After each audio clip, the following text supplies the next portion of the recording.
এসএসসির board challenge যেভাবে করব, এবার আমরা ওয়েবসাইটের মাধ্যমে বোর্ড চ্যালেঞ্জ করতে পারবো। তার জন্য প্রথমে এই ওয়েবসাইটটিতে যেতে হবে। ওয়েবসাইটের নাম হচ্ছে rescrutiny.edu.boardresults.gov.bd। এই ওয়েবসাইটটিতে যেতে হবে। তারপর এইখান বোর্ড থেকে আপনার কি বোর্ড, আপনি যদি জেনারেল পড়াশোনা করে থাকেন তাহলে আপনার বোর্ড ঢাকা, কুমিল্লা যেটা হয় সেটা দিবেন। আর যদি মাদ্রাসা হয় তাহলে মাদ্রাসা দিবেন। আর যদি টেকনিক্যাল হয় তাহলে বিটিবি এটা সিলেক্ট করে দিতে হবে। তারপর রোল নাম্বার দিতে হবে। রোল নাম্বার পরে রেজিস্ট্রেশন নাম্বার দিতে হবে। তারপরে এসএসসি এবং পাশের সাল এটা থাকবেই। তারপরে এখানে জমা দিন এটাতে ক্লিক করতে হবে। পাশে আপনার নাম, roll number, registration number, board এগুলো এসে পড়বে। তারপরে এখান থেকে আপনার মোবাইল নাম্বারটা দিয়ে দিতে হবে। মোবাইল নাম্বারটা আবার নিশ্চিত করতে হবে, 2বার দিতে হবে।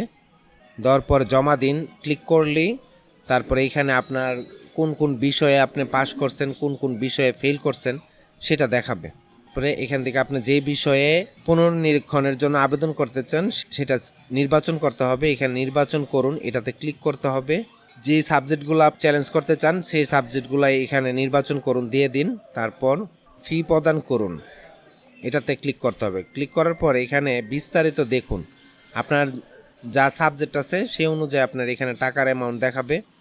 বিস্তারিত দেখুন। এটাতে যদি ক্লিক করেন তাহলে আপনি কিভাবে টাকাটা জমা দিবেন সেটার একটা পদ্ধতি দেখাবে, কিভাবে ফিল আপ করবেন সেটা দেখাবে। আবার বিকাশের মাধ্যমে কিভাবে টাকা দিবেন বা নগদের মাধ্যমে কিভাবে টাকা দিবেন সেভাবে একটা ডিরেকশন দিবে।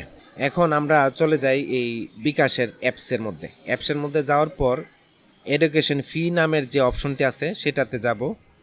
সেটাতে যাওয়ার পর উপরে লিখব, সার্চ বারের মধ্যে আমরা এইচএসসি লিখব। লেখার পর কোন বোর্ডের আন্ডারে সেটা আমরা এখান থেকে সিলেক্ট করে দেব। আমরা যেহেতু টেকনিক্যালে আবেদন করতেছি, টেকনিক্যাল বোর্ডে, তাই আমরা বিটিইবি এটা সিলেক্ট করলাম। তারপর এখানে পাশের বছর সিলেক্ট করতে হবে। তারপর এখানে রোল নাম্বার দিতে হবে। রোল নাম্বার দিয়ে এগিয়ে যান, এটাতে ক্লিক করব। তাহলে আমাদের নাম এবং আমাদের কত টাকা জমা দিতে হবে এখানে শো করবে এবং আনপেড দেখাবে। তারপর আমরা এখান থেকে পিনকোড দিয়ে কনফার্ম করলেই আমাদের পেমেন্টটা নিয়ে নিবে। পেমেন্ট করার পর আমরা আবার চলে আসব আমাদের পেজটাতে, ওয়েবসাইটটিতে। আসলে এখানে জমা দিন ক্লিক করব, তাহলে আমাদেরকে দেখাবে সাকসেসফুল, ধন্যবাদ, আপনার আবেদন সফলভাবে জমা দেওয়া হয়েছে। তার মানে আমরা চ্যালেঞ্জ করা হয়ে গেল। এটাই হচ্ছে পদ্ধতি এইচএসসির বোর্ড চ্যালেঞ্জ করার। তো এইভাবে আপনারা বোর্ড চ্যালেঞ্জ করতে পারেন।